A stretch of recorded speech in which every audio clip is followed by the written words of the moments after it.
السلام علیکم۔ پاکستان کے بدحال شہر کراچی سے میں ہوں مسعود رضا۔ آج پورے ملک میں ہم نے کنٹونمنٹ بورڈز میں ہونے والے الیکشن کو آبزرو کیا، ان کو دیکھا، وہاں پر یہ عمل رہا۔ میں تقریباً 20 سال سے ملک میں ہونے والے انتخابات کور کر رہا ہوں، چاہے وہ لوکل گورنمنٹس کے ہوں، چاہے وہ پروونشل گورنمنٹس کی ہوں، چاہے وہ عام انتخابات ہوں یا سینٹ کے الیکشنز ہوں، گلگت بلتستان کی ہوں، کشمیر کے ہوں۔ یہ بھی مجھے موقع ملا کہ میں ملک سے باہر جا کر انتخابات کور کروں، لیکن یہ پہلا موقع ہے 20 سالوں میں کہ آج ہم نے لوکل گورنمنٹ الیکشن جو کنٹونمنٹ بورڈز میں ہوئے اسے کور کیا، اور میڈیا نے جس انداز سے اس کو پیش کیا اس کی مثال پہلے مجھے نہیں ملتی۔ پہلے جب یہ الیکشنز ہوا کرتے تھے تو اخبار میں ایک خبر چھپ جایا کرتی تھی، سنگل کالم خبر ہوا کرتی تھی، تو بہت امپورٹنس اس سے حاصل نہیں ہوتی تھی، لیکن یہ الیکشن بڑے اہم رہے۔ اس کے اہم ہونے کی کیا وجوہات ہیں؟ جب اس کو میں نے انالائز کرنا چاہا تو مجھے لگا یہ کہ شاید اس وقت جو ایک بیانیے کا ایک رجحان ہے جس میں تمام ہی جماعتیں اپنی پرفارمنس شو کرنے کے لیے ثابت کرنا چاہتی ہیں کہ وہ عوام میں کتنی مقبول ہیں، یہ بھی ایک فیکٹر ہو سکتا ہے کہ تحریک انصاف جس پر ڈلیور کرنے کے حوالے سے، اس کے طرز حکومت کے حوالے سے تنقید ہوتی ہے، اس کے وعدے پورے نہیں ہوئے اس پہ تنقید ہوتی ہے، تو تحریک انصاف کا بھی یہ خیال ہے، یہ وہ اس کا ماننا ہے کہ وہ عوام میں مقبول بھی ہو رہی ہے، اس کی پالیسیز ٹھیک ہے، مگر عوامی سطح پہ سمجھا جاتا ہے کہ انہوں نے کام ٹھیک نہیں کیا۔ پیپلز پارٹی کا یہی حال ہے کہ 13 سال سے وہ سندھ میں برسر اقتدار ہیں، لیکن یہاں پر صورتحال بہتر نہیں ہے۔ پروگرام شروع کرنے سے پہلے مجھے لامحالہ کہنا پڑتا ہے کہ میں پاکستان کے بدحال شہر کراچی سے بات کر رہا ہوں، صرف اس لیے کہ یہاں پر واقعی بدحالی پھیلی ہوئی ہے۔ مگر پیپلز پارٹی کو بھی یہ شوق ہے کہ بلاول بھٹو زرداری صاحب اب کیونکہ انہوں نے کمان سنبھال لی ہے، ایک نئی سیاست وہ کر رہے ہیں، تو ان کی بھی مقبولیت ہے، وہ بھی عوام کے سامنے آنی چاہیے۔ نون لیگ کا ایک اپنا بیانیہ ہے، وہ ووٹ کو عزت دینے کی بات کرتے ہیں۔ آج ان کا سلوگن تھا کہ کام کو عزت دو، اور وہ سمجھتے ہیں کہ انہوں نے اپنے دور میں کام بہت کیا تھا، تو وہ بھی اس پروسیس کا حصہ تھے۔ بہرحال الیکشن جب بھی ہوتے ہیں امپورٹنٹ ہوتے ہیں، چاہے وہ آپ کی گلی کے، محلے کی، مسجد کے ٹرسٹ کے ہی الیکشن کیوں نہ ہو، اس میں بھی لوگ پارٹیسپیٹ کرتے ہیں، اسے بھی اہمیت دیتے ہیں۔ یہ الیکشن بھی امپورٹنٹ ہیں، جمہوریت کا میں ضروری ہوتا ہے کہ الیکشنز ہوں، عوام کی رائے لی جائے۔ لیکن الیکشن کے نتیجے میں کیا یہ جو بلدیاتی الیکشن ہوئے، پورے ملک میں اس وقت بلدیاتی حکومتیں نہیں ہیں، کنٹونمنٹ میں الیکشنز ہو گئے، کیا ان کو آئین کے آرٹیکل 140A کے تحت اختیارات بھی مل رہے ہیں؟ اس پر بھی بات کریں گے۔ اور کیا وجہ ہے کہ پورے ملک میں تمامی سیاسی جماعتیں جہاں جہاں پر بھی وہ برسر اقتدار ہیں، بلدیاتی الیکشن کرانے سے ہچکچاہٹ محسوس کرتی ہیں اور بلدیاتی الیکشنز نہیں کراتی۔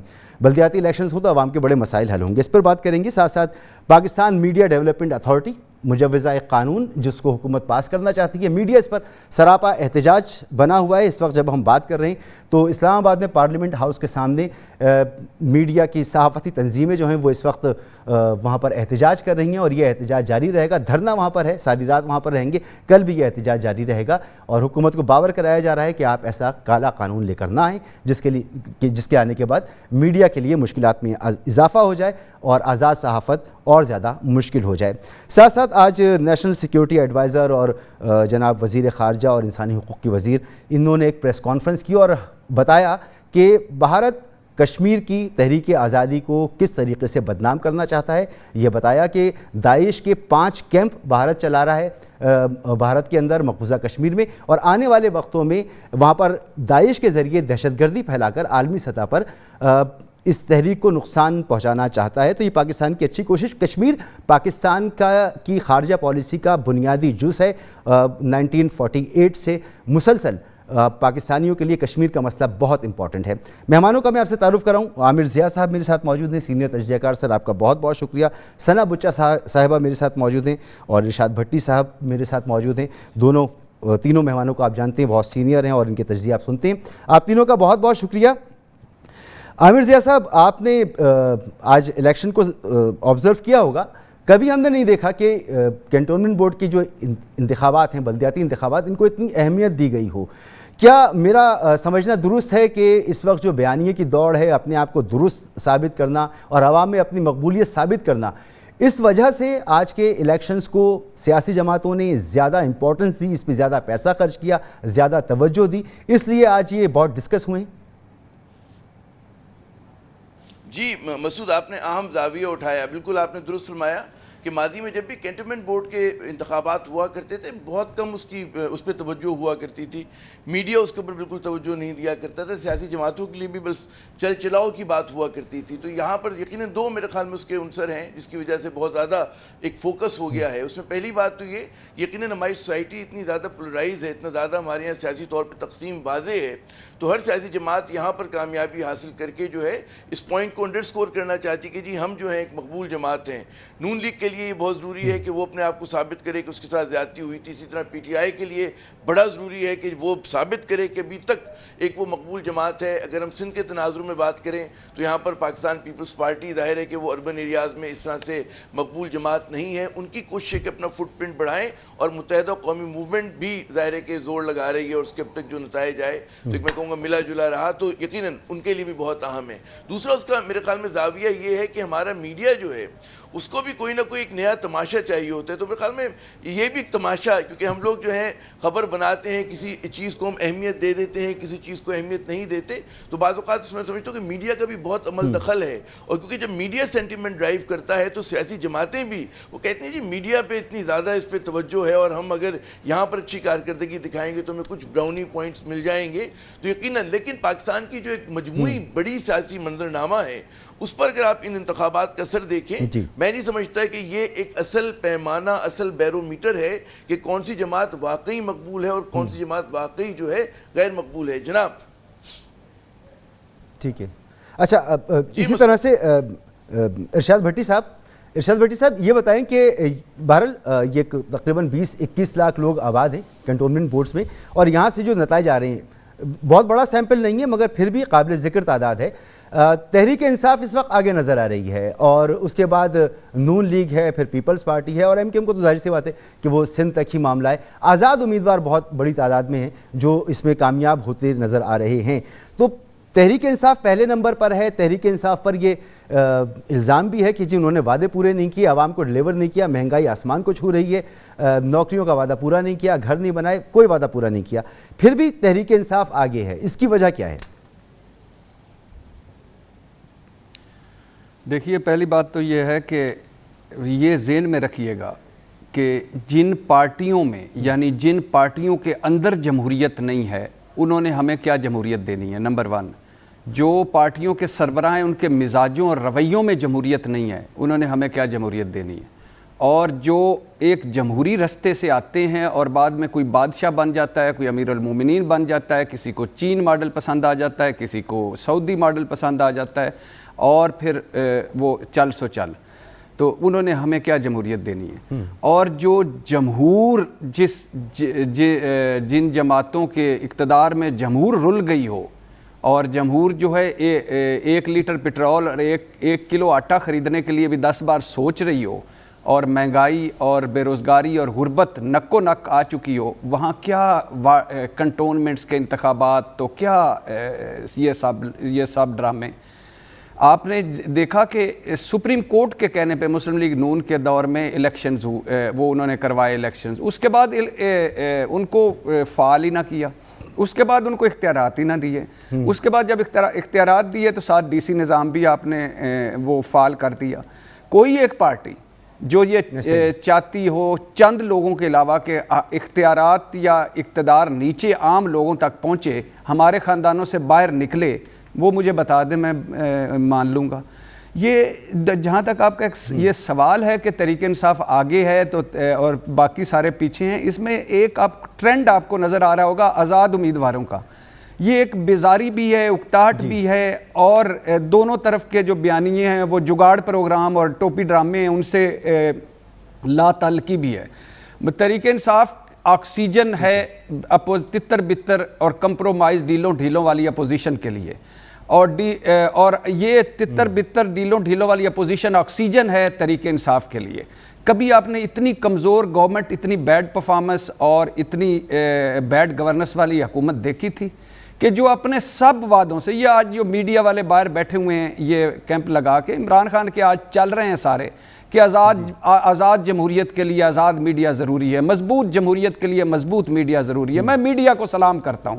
پیناما لیکس اور میری جدوجہد کبھی کامیاب نہ ہوتی اگر میڈیا نہ ہوتا. میڈیا نے اگر ساتھ نہ دیتے تو ہم اس کرپٹ جمہوریت کو کبھی ختم نہ کر پاتے. یہ اور پھر اس کے بعد وہی عمران خان صاحب جب اقتدار میں آتے ہیں تو اخباریں نہ پڑھیں، ٹی وی چینل نہ دیکھیں، یہ نوازے ہوئے لوگ ہیں، یہ مافیا ہیں، یہ فیک نیوز کے علمبردار ہیں، یہ پیسے لیتے ہیں، یہ اینڈ لیس اور یوز لیس قسم کے لوگ ہیں. تو یہ ہے ہمارا رویے. ہماری بدقسمتی یہ ہے کہ ایک طرف دو خاندان ہے، دوسری طرف یہ تبدیلی سرکار ہے. کوئی نئے لوگ آ ہی نہیں پا رہے، نئے لوگ اوپر آ نہیں پا رہے. ایک جن جپھا لگا ہوا ہے اوپر، جب بھی آتی ہے، خواہ وہ عمران خان ہو، خواہ وہ نواز شریف صاحب ہوں، خواہ وہ زرداری صاحب ہوں، اس چند کوئی 1600-1700 لوگ ہیں. اور سر کہاں سے آئیں گے؟ سر کہاں سے آئیں گے؟ تعلیمی اداروں میں تو یونینز پہ بین ہے، ایک طویل عرصے سے بین ہے. عمران خان صاحب کا وعدہ بھی تھا کہ اس کو ختم کریں گے، پیپلز پارٹی کا وعدہ تھا ختم کریں گے، لیکن آج تک وہ بین ختم نہیں ہوا. سیاسی ایکٹیویٹیز تو تعلیمی اداروں میں بین ہے ایک طویل عرصے سے. تو نئے سیاستدان کہاں سے نکل کر آئیں گے؟ انہی جماعتوں سے آئیں گے، انہی خاندانوں سے آئیں گے، انہی جماعتوں کے جو پرانے لیڈرز ہیں انہی کے بچے بن کر آئیں گے. نئے لوگ کہاں سے آ جائیں گے؟ ثنا بچہ صاحبہ، تمامی سیاسی جماعتیں بات کرتی ہیں آئین کی بالادستی کی. ایک بات مسعود رضا، مسعود آپ سمجھتے ہیں کہ انہی کے بچے وہ غیر محسوس طریقے سے اپنے بچوں کو تختوں پہ بٹھا چکے ہیں، مان لیا، مگر انہی کے بچوں سے ہمارے مسائل حل ہوں گے؟ بالکل بھی نہیں. یہ پلیز یہ لوگ اگر آپ جمہوریت اور پارلیمانی سسٹم میں اسی میں یہ نظام ناکارہ ہو چکا ہے. اس میں اب بڑی ضرورت ہے. ہم نے 22 سال تبدیلی کے ساتھ کھڑے ہوئے، تبدیلی کے نعرے مارے، تو کوئی بات نہیں، آئیں گے، ضرور آئیں گے، مایوسی نہیں ہے، مگر اس سے اس سیولین سٹاف اور اس نظام سے کوئی توقع نہیں. ٹھیک ہے ثنا بچہ صاحبہ، یہ جو ہپوکریسی ایک ہے کہ تمامی سیاسی جماعتیں آئین کی بات کرتی ہیں، قانون کی بات کرتی ہیں، جمہوریت کی بات کرتی ہیں، لیکن تھرڈ ٹیئر آف گورنمنٹ، جمہوریت کا اہم جز آپ کی نچلی سطح پر، گراس روٹ لیول پر اختیارات کی منتقلی، اس پر کوئی آنے کو تیار نہیں ہے. نہ عمران خان صاحب آ رہے ہیں، نہ نون لیگ آنا چاہتی ہے، نہ پیپلز پارٹی آنا چاہتی ہے، اور نہ ہی وہ جو بھٹی صاحب کہہ رہے ہیں کہ نیا سیاسی کلچر ڈیولپ ہو رہا ہے جس میں کہ گراس روٹ سے لوگ آئیں نکل کر. یہ بھی نہیں ہو رہا. تو ایک جمود کا شکار اس جمہوریت، اور اس سے ہی ہماری امیدیں وابستہ ہیں. تو سیاسی جماعتوں کی اس ہیپوکریسی کو عوام اگر سمجھتے بھی ہیں تو کچھ کر نہیں پاتے اس کے خلاف. اس کی کیا وجہ ہے؟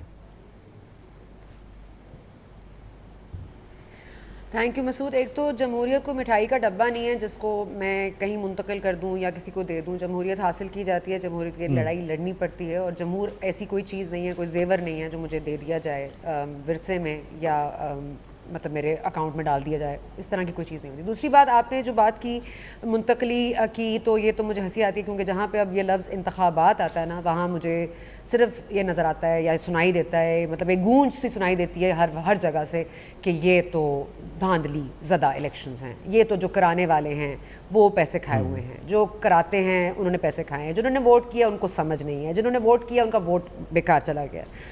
دیکھیے، تو عوام کی پلس پہ تو الحمدللہ یہاں پر اس وقت کسی کی حکومت میں بھی ہوں، عوام کی پلس پہ تو کسی کا ہاتھ نہیں ہے، کسی نے اس کی نبض کو نہیں پکڑا ہوا. جہاں تک آپ نے بات کی پاکستان تحریک انصاف کے آگے ہونے کی، تو میرا خیال ہے کہ امید یہی ہے اور میری دعا ہے کہ پاکستان تحریک انصاف جیت جائے، ورنہ ہمیں 3 دن کا یہ رونا سننا پڑے گا کہ یہ دھاندلی زدہ الیکشنز ہیں، اور اسی لیے ہم فوج کو بلا رہے تھے اور فوج نہیں آئی، اس لیے یہ الیکشنز دھاندلی زدہ ہیں. میں جہاں تک آپ کی بات ہے، لوگوں میں ایک ڈسکنٹینٹمنٹ ڈیفینیٹلی ہے، اور یہ بھی یاد رکھیے گا کہ جو اس وقت حالات ہیں، آپ نے کہا بدحال کراچی، بے حال کراچی، بالکل یہ ہے. لیکن آپ کے جو اربن ووٹ سینٹر ہے یہاں پر کراچی میں، آپ کا وہ کافی زیادہ ہے، اور وہ ابھی تک دیکھیں اٹ از ون جس کو ابھی تک امپیکٹ نہیں ہوا ہے بہت سارے پیٹرول پرائس ہائک کا یا الیکٹریسٹی ہائک کا، کیونکہ یہ ایفلوئنٹ مڈل کلاس کی ہم بات کر رہے ہیں، تو ابھی ان کو وہ اثر نہیں ہوا ہے جو ابھی عوام الناس پر ہوا ہے. تو ہو یہ رہا ہے کہ وہ جو ووٹر ہے وہ ابھی بھی پاکستان تحریک انصاف کا ہے، جو تبدیلی لے کر آئے تھے وہی اس کو آگے چلا رہے ہیں، اور ابھی تک ان میں امید باقی ہے. تو میں اسی امید کے آئی تھنک سائے کہ ہم تلے ہم سب جو چل رہے ہیں، اور تبدیلی کی جو امید ہے وہ آپ پلیز توقع کرنا چھوڑ دیجئے، کیونکہ ایک سسٹم جو ہے اس کو چلنے دیا جائے گا تو وہ دوسرے لوگوں کو چلنے دے گا یا لوگوں کو اپنے ساتھ لے گا یا منتقلی آف پاور پہ ہم آئیں گے, پاور ڈسٹریبیوشن پر ہم آئیں گے. لیکن ہم جب پہلے سے یہ کہہ دیتے ہیں کہ یہ تو الیکشن ہی دھاندلی زدہ ہے, اب انتخابات میں کسی کا بھروسہ نہیں ہے, مطلب مجھے نہیں ہے کہ میں ووٹ دینے جاؤں گی تو میرا ووٹ کے ساتھ کیا ہوگا. مطلب ووٹ کو عزت نہیں دی جا رہی, ووٹ کام کے لیے نہیں دیا جاتا. ووٹ آپ کے یہاں پر کم از کم کینٹونمنٹ کے حوالے سے میں کہہ سکتی ہوں بہت کانفیڈنس کے ساتھ کہ یہ ڈیفینیٹلی پی ٹی آئی کا ایک سینٹر ہے. مطلب جو سمجھتے ہیں تو 3 رنگ کی چوڑیاں پہن کے انتخابات میں بھی گئے تھے. جو خواتین ہیں وہ یہاں پر ایک بہت پاکستان تحریک انصاف کا ایک انفلوئنس ہے. سو میرا خیال ہے کہ ابھی تک تو اس پہ جج کر لینا کہ کون سی پارٹی مقبول ہے, دیکھیے پارٹیاں تو بڑی مقبول ہیں, پاکستان تحریک انصاف میرا خیال ہے مقبولیت تو سب سے آگے ہے, لیکن قبول ہونے میں کتنی آگے اور کتنی پیچھے یہ بات کرنی پڑے گی.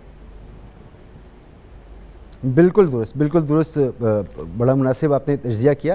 عامر رضا صاحب, یہ اب آگے بڑھتے ہیں اور یہ پاکستان میڈیا ڈیولپمنٹ اتھارٹی کا جو معاملہ ہے, آپ کو نہیں لگتا کہ یہ حکومت کو اس پر ذرا سوچ بچار سے آگے بڑھنا چاہیے؟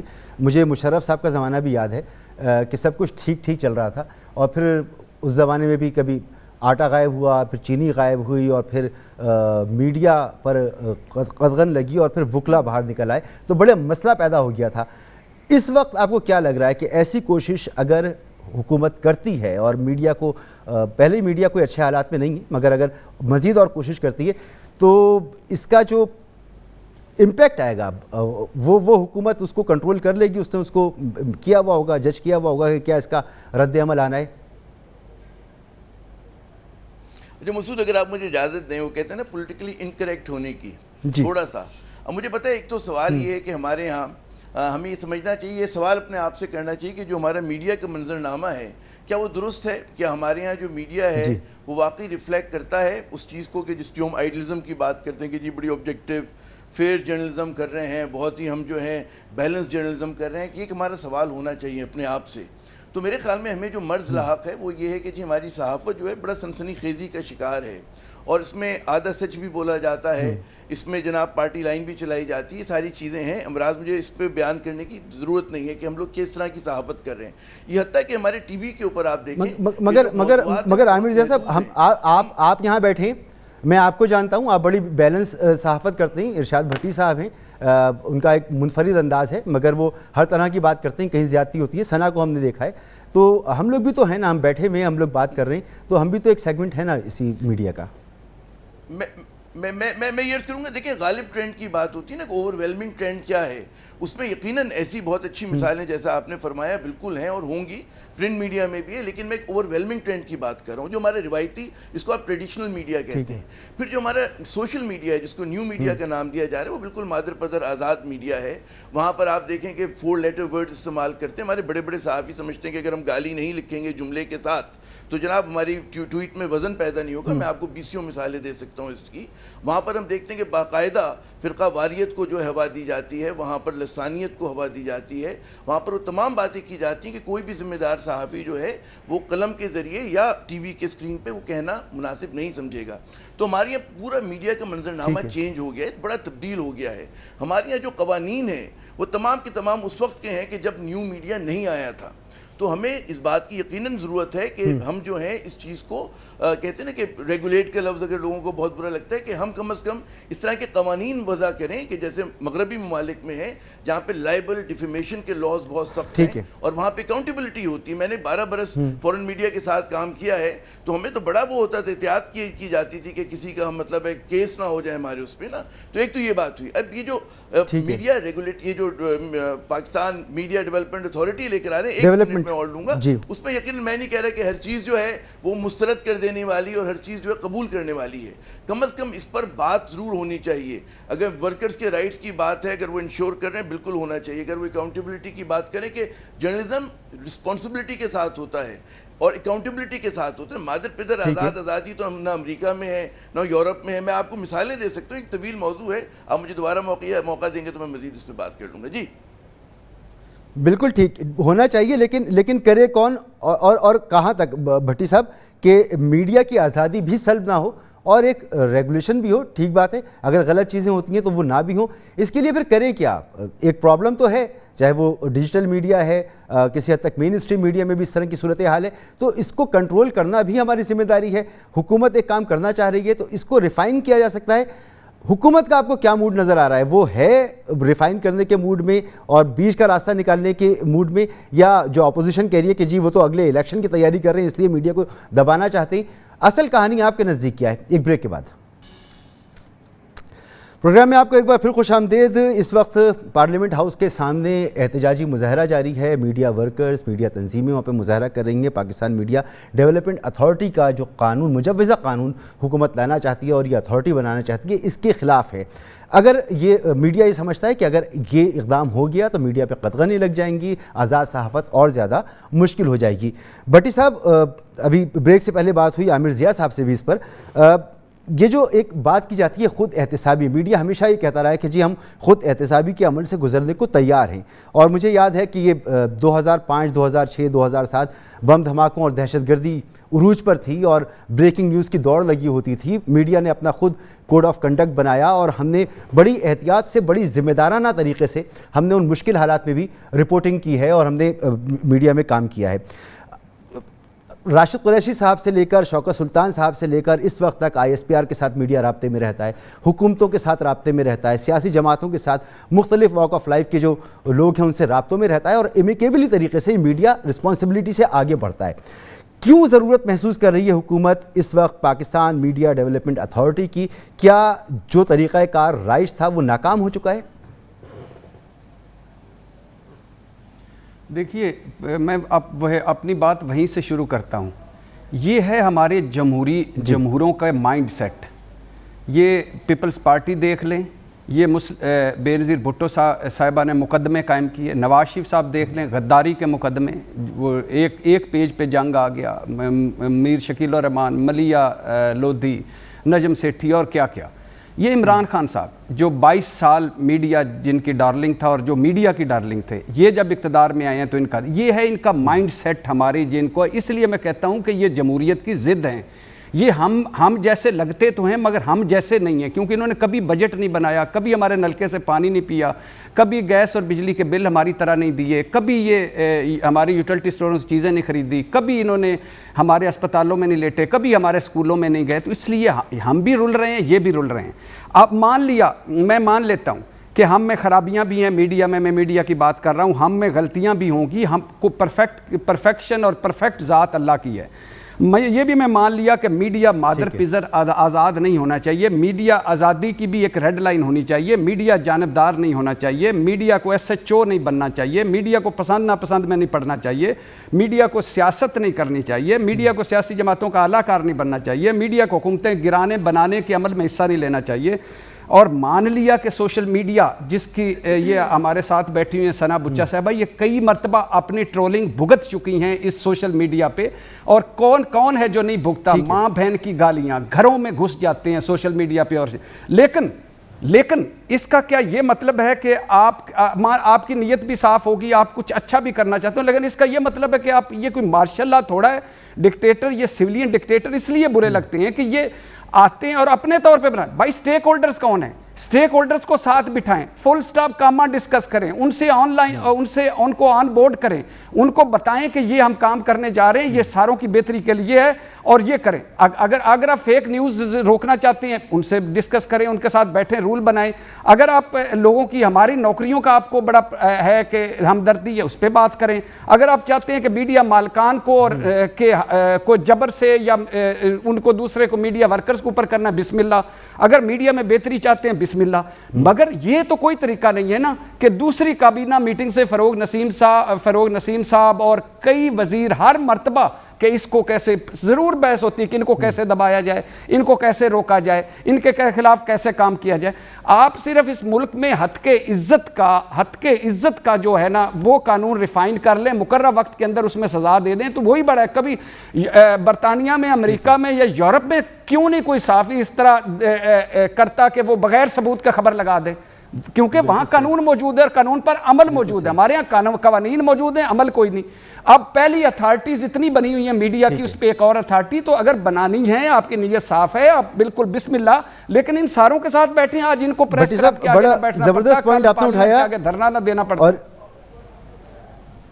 اور یہی پوائنٹ عامر ضیاء صاحب نے بھی اٹھایا. تو ثنا یہ بالکل ٹھیک ہے نا کہ آپ کی طرف اپنا کام پورا نہیں ہے, آپ کا عدالتی نظام کام بھرپور طریقے سے کر نہیں رہا, قوانین موجود ہیں ان پر عمل درآمد نہیں ہوتا. اگر آپ اس طرف توجہ دیں تو آپ کو اس طرف آنے کی ضرورت نہ پڑے. صحیح بات ہے یہ ثنا؟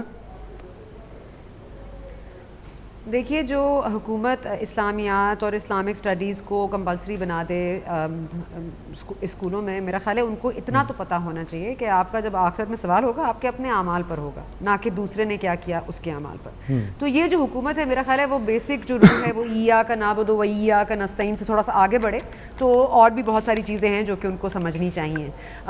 تو یہ اپنے اعمال کا جو بوجھ ہے وہ ہم پر نہ ڈالیں, میڈیا پر نہ ڈالیں, کیونکہ اگر ہمیں میڈیا کو آزاد نہیں چھوڑنا. اور دیکھیے مسعود, میں بھی اسی انڈسٹری میں ہوں, آپ بھی اسی انڈسٹری میں, آپ مجھے آج بتا دیجئے آج کون کس کے ساتھ بیٹھنے کو تیار ہے. وہ ٹرینڈ تو ختم ہو گیا کہ اب گیسٹ جو ہیں, جو آپ کے پولیٹیکل لیڈرشپ ہے, آپ کے جو ٹی وی نیمز ہیں, وہ کہتے ہیں ہم 1-on-1 آئیں گے جی, ہم پاکستان تحریک انصاف کے ساتھ نہیں بیٹھیں گے. کوئی کہتا ہے جی میں نون لیگ کے ساتھ نہیں بیٹھوں گا, اچھا میں اس کے ساتھ نہیں بیٹھوں گا, کیونکہ ہم نے ایک والیوم کو اتنا بڑھا دیا ہے کہ اب ہر کوئی شور سننا چاہتا ہے.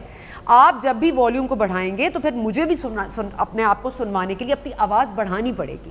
آگے سے اگر گالی آئے گی تو مجھے بھی اپنے آپ کو ڈیفینڈ کرنے کے لیے اپنی آواز اونچا کرنا پڑے گا, مجھے اپنے رویے میں فرق لانا پڑے گا. میں گالی کے بدلے گالی نہیں دوں گی, لیکن اپنی بات منوانے کے لیے جب دلائل ختم ہو جاتے ہیں تو آپ جھوٹ کو بنا لیتے ہیں. دیکھیں, آپ اس وقت انڈین میڈیا کے اوپر بہت بات کرتے ہیں, صبح سے میں ہیڈ لائن سن رہی ہوں, تمام چینلز اسی کی بات کر رہے ہیں کہ انڈین میڈیا کیا ہے. انڈین میڈیا انڈین نہیں ہے, انڈین میڈیا انڈین سرکار کا میڈیا ہے, بھارتی سرکار کا میڈیا, جہاں پر آزادی رائے کی کوئی جگہ نہیں ہے, نہ باپ کسی کو حق ہے.